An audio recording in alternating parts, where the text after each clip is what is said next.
আমি যেখানে বড় হয়েছি এখানে আসলে ওই ব্রহ্মপুত্রটা খুব কাছে থেকে পাইছি, খুবই কাছে থেকে, এবং অবশ্যই যেহেতু 90s থেকে পাইছি, সো তখনকার যে মেমোরিগুলা, নদী যে ওইখানে চেঞ্জ হচ্ছে, মানে কোথায় যেন একটা সম্পর্ক যে তৈরি হয়েছে না। এখন যে নদীর অভিজ্ঞতাটা আমাদের এখানে ব্রহ্মপুত্র বা ওইটা, ওই যে একটা রিক্সাওয়ালা যেমন বলছে যে আগে ছিলাম গরিব, এখন হয়ে গেছে রিক্সাওয়ালা। হ্যাঁ, কথাটা দুইটা সেন্টেন্স, কিন্তু এর মাঝখানে অনেক বড় একটা ট্রান্সফরমেশন আছে। হ্যাঁ, যখন ওর ডিসপ্লেসমেন্টটা একটু ট্র্যাক করা যায়, দেখা যায় যে ও ছিল, ও যে বলতেছে গরিব, আসলে গরিব তাহলে ওইটা কোন লাইফ। যখন কম্পেয়ার করলাম তখন আসলে এই নদীর সাথে কিন্তু পুরো ডাইমেনশনটা চেঞ্জ হচ্ছে। এই চেঞ্জ থেকেই না মানে আমার কেন জানি প্রচণ্ড রকমের একটা আবেগ কাজ করে বা রোমান্টিসিজম আছে তো নদী নিয়ে, তো ওইখান থেকে এখন এটা প্রচণ্ড পেইনে চলে আসছে। খুব ভালো একটা বিষয় ছিল যে ওয়ার্কশপটার ফার্স্ট ডেতেই যখন নদীতে, তখন দেখাটা মানে আরেকটু অন্যরকম ছিল। মানে তখন যে আছে না, নদীটাকেই দেখতে গেছি, ওর ভালো মন্দটাই দেখতে গেছি। আমাদের সাথে তো আরও অনেক পার্টিসিপেন্ট ছিল, এক একজনে এক একটা ইন্টারেস্টিং ইস্যুজ আছে যে ওইটা একটু ফোকাস করতেছে। তা আমি যখন নদীটা দেখতেছিলাম না, তখন আমি আমার ওই ছোটোবেলার নদীটা কম্পেয়ার করতেছিলাম, কিন্তু কোনো মিল পাচ্ছিলাম না। বিগ ডিফারেন্সটা কি দেখলাম, প্রচুর মানে যেটা হয় যে কংক্রিট। তখন ওই শহরটা দেখতে গিয়ে আমার ব্রিক্স কথাটা আসে, ওইখানে একটা ইটের ফাটাও দেখি। তো আমার মাথায় না তখন মানে যেভাবে এই আইডিয়াতে আমি ট্রান্সফর্ম করছি, যে চিন্তা এটাই ক্লিক করছে মাথাটায়, যে এই যে ইট ভাটাগুলা, হ্যাঁ, ও ম্যাক্সিমাম ইট ভাটে নদীর পাশে কেন, ভালো মাটি এবং পর্যাপ্ত পানি। যে আমরা বলছি না বুড়ি গঙ্গা, এটা আমি আসলে দিন একটা ইটা গঙ্গা দেখছি।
জাস্ট একটা খাও দিস, আমি একটা ভিডিও দেখাই আপনাকে।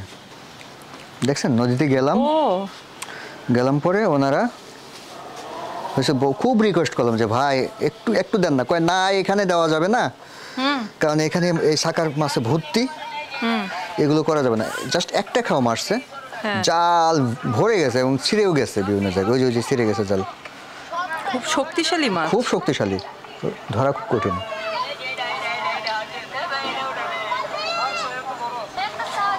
আমাকে বলে যে বড় বস্তা নিয়ে আসেন, আমি না একটা বাজারে ব্যাগ নিছি, তাও তো আমাকে 16টার মতো দিয়ে দিচ্ছে।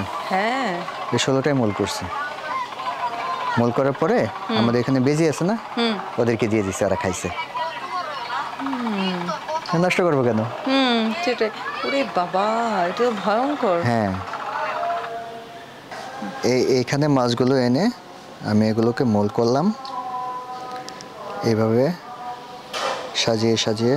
এখানে একটা প্রসেস আছে, দুইটা পার্ট তো নিতে হয়, তো দুই পার্টে ভাগ করে প্রথমে এক পার্ট, পরে আরেক পার্ট। এই যে প্লাস্টার দিলাম, প্লাস্টার অফ প্যারিস, এভাবে ডাইসগুলো করলাম। এই যে হচ্ছে এই ডাইস, এই ডাইসে দুইটা পার্ট, এটা নিচের পার্ট, এটা উপরের পার্ট।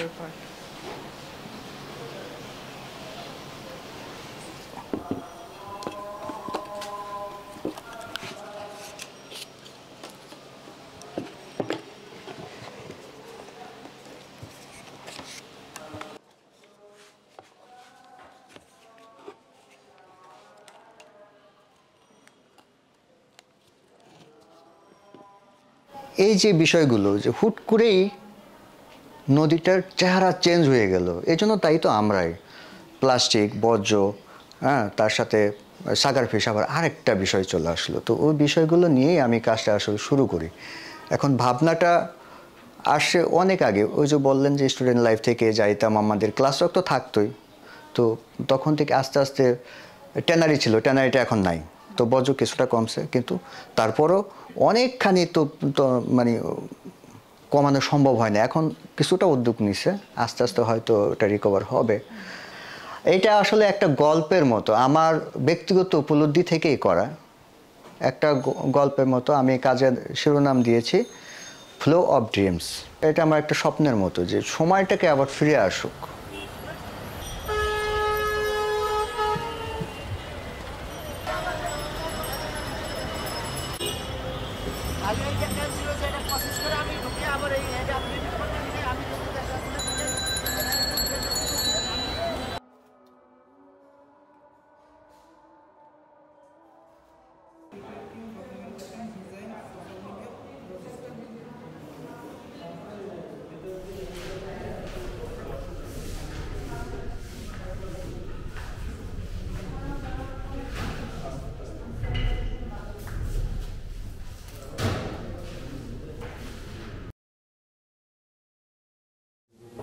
বৃহত্তর আর্ট ফাউন্ডেশন থেকে বিশ্বদা যখন আমাকে বললেন যে এরকম একটা প্রজেক্ট হতে যাচ্ছে, বুড়িগঙ্গা রিভার হেরিটেজ প্রজেক্ট,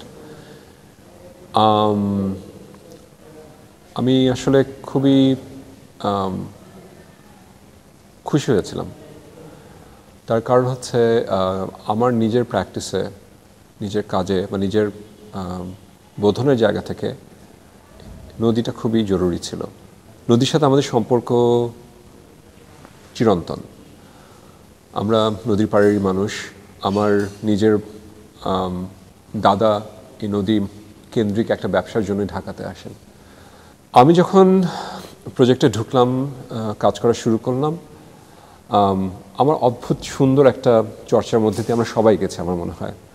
আমি যে কিউরেটরিয়াল টিমটাকে সিলেক্ট করেছিলাম, আমার যে রিসার্চার ছিলেন, আমাদের তীর্থ, সাবিহা, তায়ারা এবং বৃহত্তর বাকি সবাই, আমরা চেষ্টা করেছিলাম নদীর সাথে আমাদের যে সম্পর্কটা সেটা যাতে গভীর হয় আরও আমাদের এই প্রজেক্টটা থেকে। পার্সোনালি আমাদের একটা অদ্ভুত অপরচুনিটি হয় ডিউরিং দ্য প্রজেক্ট, যে আমরা 7 দিনের একটা ওয়ার্কশপ করতে পারি এই 7 জন আর্টিস্টের সাথে। শুধু 7 জন আর্টিস্ট না, বৃহত্তর টিম, আমাদের কিউরেটোরিয়াল টিম, রিসার্চ টিম, আমরা সবাই আসলে 7টা দিন একসাথে কাটাই। শুরু হয় বুড়িগঙ্গা ভ্রমণ দিয়ে, এবং তারপর প্রতিদিন আমরা কিছু না কিছু এক্সারসাইজ করি, যেটার সাথে নদীর সাথে, পানির সাথে আমাদের সম্পর্কটাকে প্রগাঢ় করার একটা স্পৃহা থেকে। সবচেয়ে মজার ব্যাপার ছিল আমার জন্য as a curator to see প্রতিটা আর্টিস্ট কীভাবে অন্য আর্টিস্টদের সাথে ইন্টারঅ্যাক্ট করছে, তাদের পার্টিকুলার জার্নিটা আরও স্ট্রং হচ্ছে কীভাবে। কেউ কেউ কাহিনী তৈরি করেছে, কেউ কেউ অবজেক্ট তৈরি করেছেন, কেউ স্কাল্পচারে গেছেন, কিন্তু যাই করুক না কেন এই 7 দিনের যে একটা সম্পর্ক নদীকে উপলক্ষ করে, সেটার একটা ম্যানিফেস্টেশন আমরা দেখতে পাই।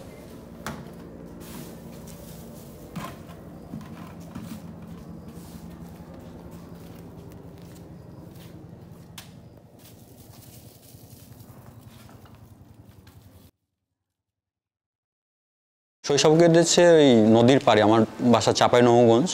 সেখানে মহানন্দা একটা নদী আছে, সেই নদীর পাড়ে আমার বাসা ছিল। সেখানে আমার নদীর পাড়েই ছোট থেকে খেলাধুলা করতাম। তো এই নদীর পাড়ে কাদামাটি নিয়ে খেলাধুলা করতে করতে ভাস্কর্য করার প্রতি আগ্রহ হয়েছে। তারপর আমি চিরাং ভার্সিটি চলে যাই চারুকলায় পড়ালেখা করার জন্যে।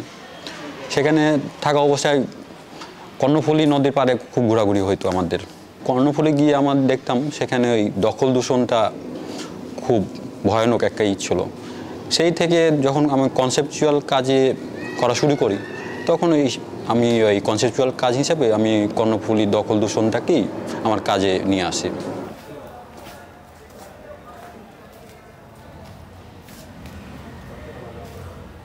ঢাকায় এসে আমি এখন থাকি পুরান ঢাকায়। পুরান ঢাকায় থাকা অবস্থায় বাবুবাজারের আশেপাশে আমার ঘোরা হয়। সেখানে গিয়ে দেখি নদীর সে একই রূপ, প্রত্যেক শহরের নদীর রূপ একই। যেহেতু এখানে আমি দখল আর দূষণ করছি, এই কারণে আমি আমার ওয়েস্টেজ যে কালেক্ট করেছি এগুলাকে আমি ব্রিক রূপ দিয়েছি। আমার কাজে মূলত ম্যাটেরিয়াল হিসাবে সিঙ্গেল ইউজ প্লাস্টিক ব্যবহার করি, যেমন চিপসের প্যাকেট বা বিস্কিটের প্যাকেট। তারপর আমার দৈনন্দিন জীবনে যে জিনিসপত্র মোড়ক থাকে প্লাস্টিকের সেগুলা, তারপর অন টাইম কাপ, এগুলো আমার মূলত বেশি ব্যবহার করা হচ্ছে।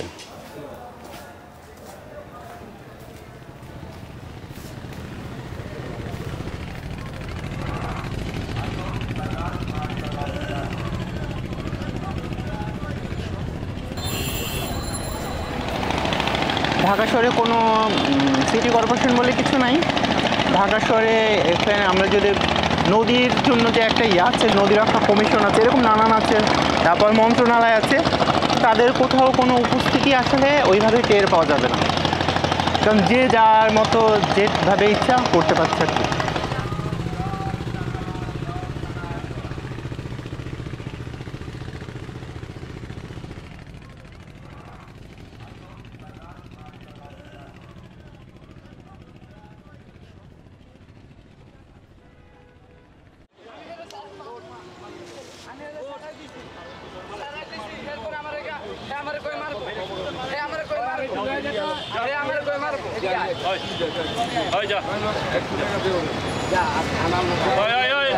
পুলিশের কাছে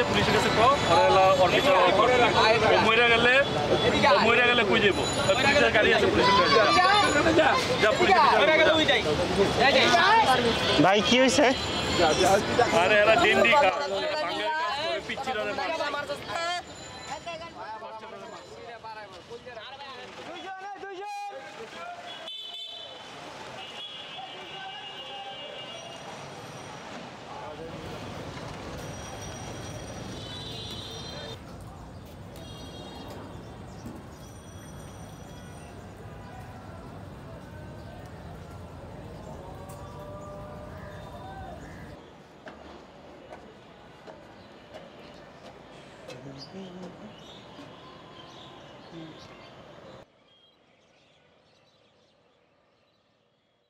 তখন আমি কাউন্টার ফটোতে 1 বছরের ডিপ্লোমা কোর্সে ভর্তি হলাম। তো আমি এক্সপ্লোর করতে শুরু করলাম ঢাকা শহরকে। এর আগে আসলে যে ক্যাম্পাসে থাকতাম ওটা একটা বিচ্ছিন্ন জায়গা, ওটা আসলে ঢাকা না।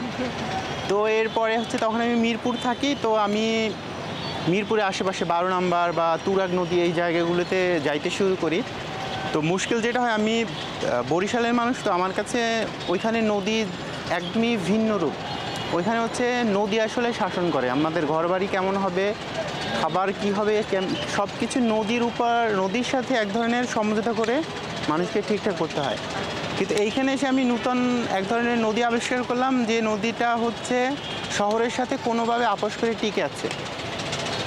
তা শহরে মানুষ হয়তো টিকাইতো না যদি না পরিবহন এবং ইত্যাদি বিজনেস ইত্যাদি কারণে এটার সাথে দরকার না হইতো, আমার কাছে মনে হয়। কারণ মানুষ যেভাবে ডেসপারেটলি কনস্ট্রাকশনের দিকে যাচ্ছে, সেটা সরকারি বেসরকারি বিভিন্নভাবে।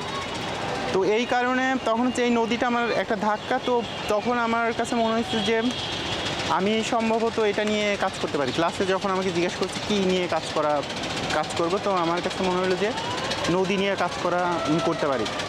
এখন আমি যখন রিভার হেরিটেজ প্রজেক্টে করলাম, তো এই কাজটা আমি ঢাকায় এখনও এক্সিবিশন করি নাই, 2015 থেকে করছি।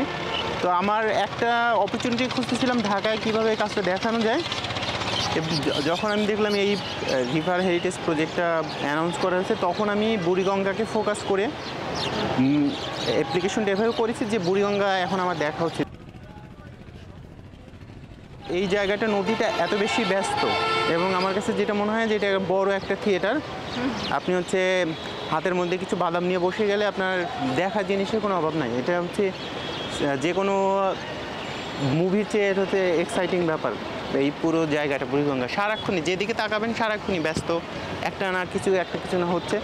আবার এর মধ্যে আবার কিছু মানুষকে পাবেন বা কিছু জায়গা পাবেন যে সবাই ব্যস্ত, সবাই সবার মতো কাজ করে যাচ্ছে, সে বসে আছে।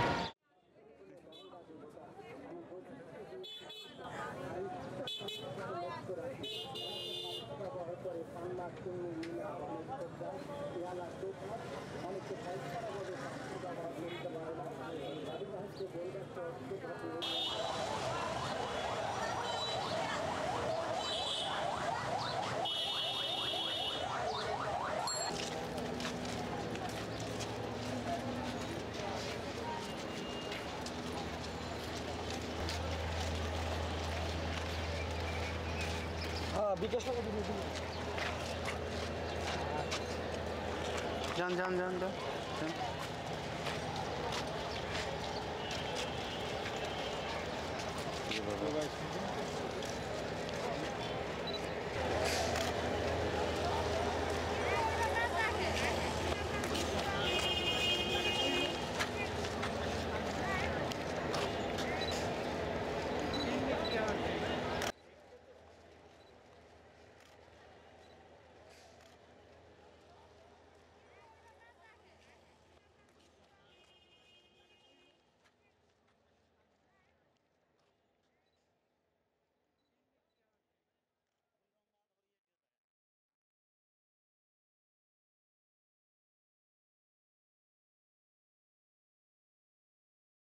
আমি তো আসলে ঢাকায় গ্রো আপ হয়েছি, আর এই ওল্ড সাইডে আসলে আমরা সবসময় খুব মানে বুড়িগঙ্গার সাথে কানেক্টেড, যে কোনোভাবেই হোক। ইভেন এখনও হচ্ছে রাতের বেলা আমরা এখানে সাউন্ডও শুনতে পাই, বুড়িগঙ্গায় যে স্টিমারগুলো চলে।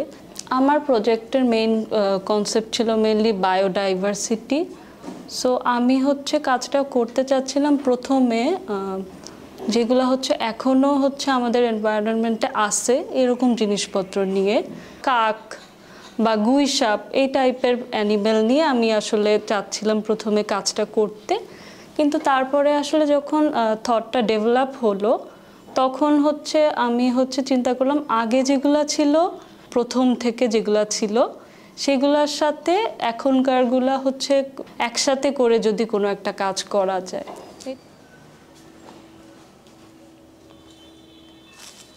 বুড়িগঙ্গার হচ্ছে অনেকগুলো পৌরাণিক যে মিথ ছিল, সেটার মধ্যে একটা ছিল যে শীতলক্ষাই বুড়িগঙ্গা সেজে তার হচ্ছে মানে তার অ্যাপিয়ারেন্সটাকে বুড়ির মতো করে সে হচ্ছে ব্রহ্মপুত্রর সাথে হচ্ছে একটা ট্রিক করে। সো ওইটা থেকেই হচ্ছে পরে হচ্ছে তারা যখন আবার কম্বাইন হয়, সেটা থেকে অ্যাকচুয়ালি বুড়িগঙ্গার জন্মটা হয়। তো ওই শীতলক্ষা যখন তার মানে অ্যাপিয়ারেন্সটা চেঞ্জ করে বুড়িগঙ্গা সাজে, সো এই জিনিসটা আমার খুব মনে হয়েছে যে আমার কাজটাও তো একটা জিনিসের দুইটা কন্ট্রাস্টিং রূপ।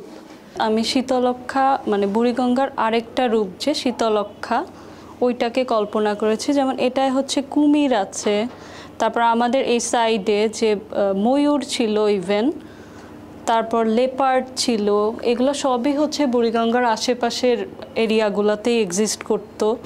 এটা হচ্ছে এখনকার যে বুড়িগঙ্গাটা, সেটা বুড়িগঙ্গা এখন যেরকম আছে সেই এলিমেন্টসগুলো, যেমন শোয়ালো পাখি, কাক, তারপর এখন খুব একটা মাছ এখন আমাদের এখানে আছে, এটা হচ্ছে সাকার ফিশ, সেইটা কুকুর, তারপর ইভেন বিড়াল। আমাদের ঢাকার আশেপাশে আমরা যে এই জিনিসগুলো এখন দেখি, এটা হচ্ছে বুড়িগঙ্গার এখনকার ভার্সনটা।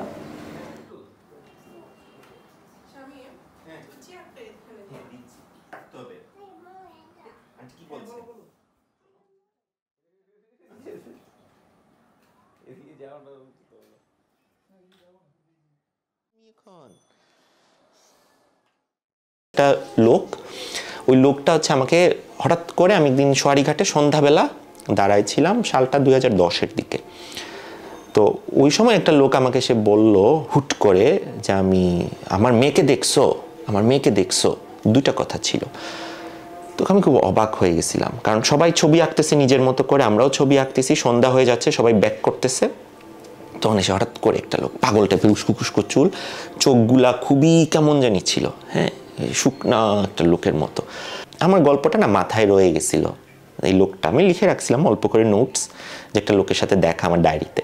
যখন কোভিড শুরু হলো 2020-এর দিকে কোভিড, তখন আমরা তো সবাই ঘরে।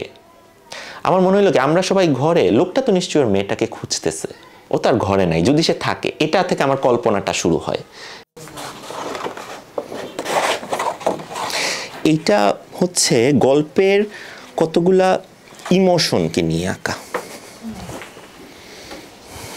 এটা হচ্ছে বিচ্ছেদ এবং মিশ্রণ।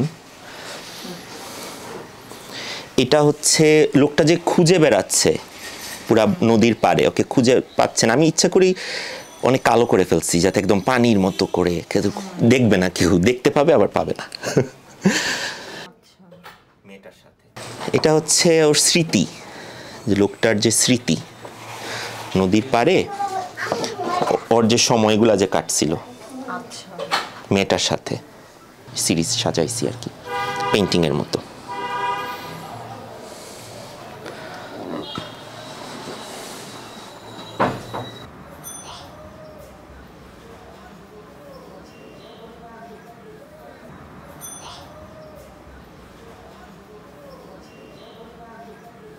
এক একটা চ্যাপ্টার হচ্ছে আমার একটা, মানে একটা এলিমেন্ট নিয়ে, সেটা হচ্ছে পানি নিয়ে প্রথমে গল্পটা শুরু হয়, যে লোকটার সাথে যে পানির যে সম্পর্ক। তো এবং গল্পের মধ্যে থাকে যে একটা, মানে ডানা ভাঙা একটা চিলকে লোকটা উদ্ধার করে, তো সেই ডানা ভাঙা চিলটাকে নিয়ে পানির মধ্যে দাঁড়ায় থাকে। তো সাথে দেখা যায় যে পানির সাথে তার যে নিচে যে একটা যে সম্পর্ক, পানির নিচে অনেক জিনিস আছে। শুরুতে যে প্রপোজালটা দিছিলাম, এইটা ছিল আমার সেই ছোট, মানে আমি যেটা ডিজিটালি রেডি করছিলাম গল্প নিয়ে, যেমন ইংলিশে তখন নাম ছিল সোলেম সোল, নিরানন্দ আত্মা, একটা লোকের নিরানন্দ আত্মা। আমার গল্পের এপার ওপারে যেমন পানি, তারপর আসবে কুয়াশা, তারপর আসবে রোদ, রাত, তারপর আসবে শীত, ঝড়। এইভাবে আমি গল্পের চ্যাপ্টারটা সাজাইছি।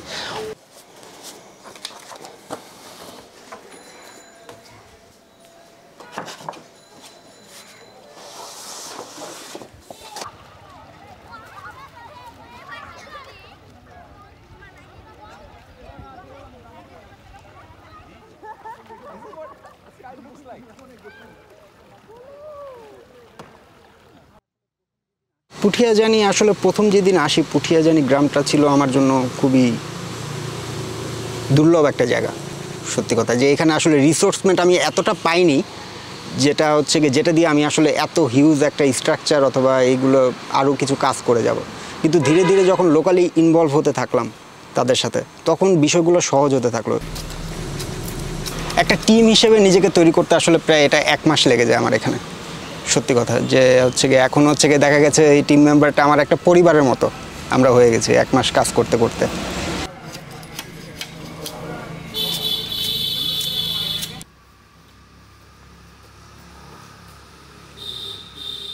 স্পেসিফিক কোনো কারণ ছিল না, যে আমার কখনো কোনো উদ্দেশ্য ছিল না আমি এটাই চাচ্ছি করতে। পুরো প্রসেসটাই ছিল আসলে একটা জার্নির ভিতর দিয়ে আসলে ফেসগুলো ডেভেলপ করতে থাকে, ডিজাইনটাও ডেভেলপ করতে থাকে। বুড়িগঙ্গাতে তো আমরা অনেকভাবেই বাঁশের ব্যবহার দেখি, সেটা নৌকাতে হোক, সেটা পারাপারের জন্য হোক, অনেকভাবেই দেখি। এই স্ট্রাকচারগুলো আমাকে হচ্ছে গিয়ে খুব ইন্সপায়ার্ড করে, যে বাঁশের কোনো একটা কিছু করা যায় কিনা, একটা স্ট্রাকচার অথবা একটা জার্নি দেওয়া যায় কিনা সেটার ভিতর দিয়ে।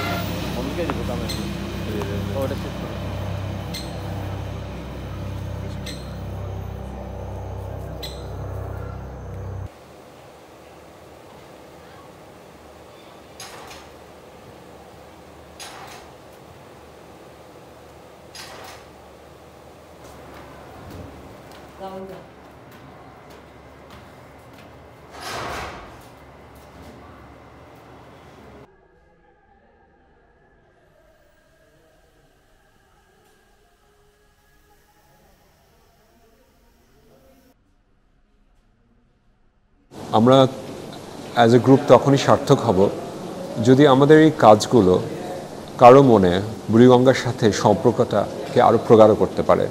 তারা যদি আমরা এমন একটা সময় থাকি যেখানে আসলে আমাদের পাশের এই ধমনীটাকে আমরা ভুলে যাই। এই মুহূর্তে অনেক ছোটো ছোটো বাচ্চারা যারা শহরে বড় হচ্ছে তারা এই গঙ্গাবুড়ির নাম জানে না। সেজন্যই আমাদের কাজটা যদি আরও কিছু মানুষকে আমাদের নদীর সাথে সম্পর্কটাকে আরও প্রগাঢ় করে তাহলে আমাদের কাজটা সার্থক হবে। আমাদের এই কাজের এক্সিবিশন টাইটেলটা কফিল ভাইয়ের গঙ্গাবুড়ি গানটা থেকে নেওয়া। আমরা যে মুহূর্তে ওয়ার্কশপটা করেছিলাম আমাদের বেশ কিছু আর্টিস্টকে অনেক ইন্সপায়ার করেছিল এবং সেজন্যই এই নামটা নেওয়া হয়েছে।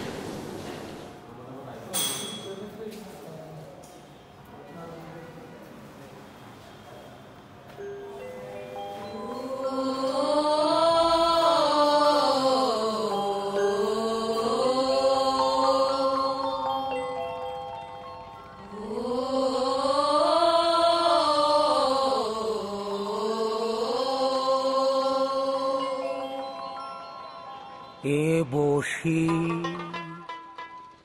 একটু কাঁদি ধুলার পাহাড়ে, ধুলার পাহাড়ে। কাঁদলে কি রে ধুলার পাহাড়ে, কাঁদলে কি রে ধুলার পাহাড়ে। গঙ্গা বুড়ি গঙ্গা বয়ে যাবে, গঙ্গা বুড়ি গঙ্গা বয়ে যাবে। গঙ্গা বুড়ি শোনো, এত সুন্দর নামটি তোমার কে দিয়েছে বলো। গঙ্গা বুড়ি শোনো, এত সুন্দর নামটি তোমার কে দিয়েছে বলো।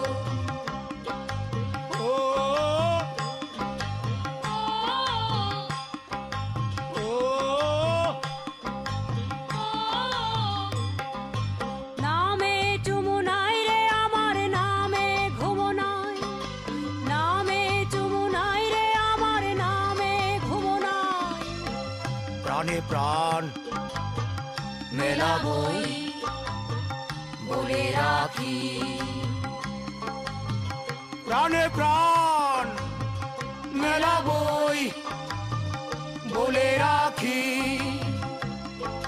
গঙ্গা বুড়ি শোনো, এত সুন্দর নামটি তোমার কে দিয়েছে বলো।